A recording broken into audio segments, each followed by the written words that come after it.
რეკლამის შემდეგ ქრონიკა კვლავ პირდაპირ ეთერში ბრუნდება. ქრისტიან-დემოკრატიული მოძრაობის წევრი ზაზა გაბუნია დღეს ავლაბარში მცხოვრებს სოციალურად დაუცველებს ზია ბაბაიანს ესტუმრა და ხარების დღესასწაული მიულოცა. ბაბაიანი უკვე რამდენიმე წელია გაუსაძლის პირობებში ცხოვრობს. ქრისტიან-დემოკრატები მას სოციალური საცხოვრისის პროგრამაში ჩართვისთვის დახმარებას დაპირდნენ. აწუხებს.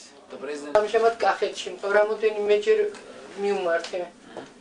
როდესაც უნდა გაერემონტებინა მთავრობას და არ გამირემონტეს 3000 იქ ვიდექი და მძიმე სოციალურ მდგომარეობაში იმყოფება მისი უმთავრესი და სასიცოცხლო პრობლემა ამ ეტაპზე არის საცხოვრებლის გარემო პირობების პრობლემა და ჩვენ შევეცდებით ქრისტიან-დემოკრატები ამ ნაწილში ძალიან აქტიურად დავეხმაროთ, რამდენადაც ჩვენ ძალიან აქტიურად ვარ ჩართული სოციალური საცხოვრისის პროგრამაში და მე იმედი მაქვს, რომ მერია გაითვალისწინებს იმ მძიმე მდგომარეობას, რომელშიც იმყოფება ქალბატონი მზია და მას გადაეცემა სოციალური საცხოვრისი. იუსტიციის სამინისტროს თანამშრომლები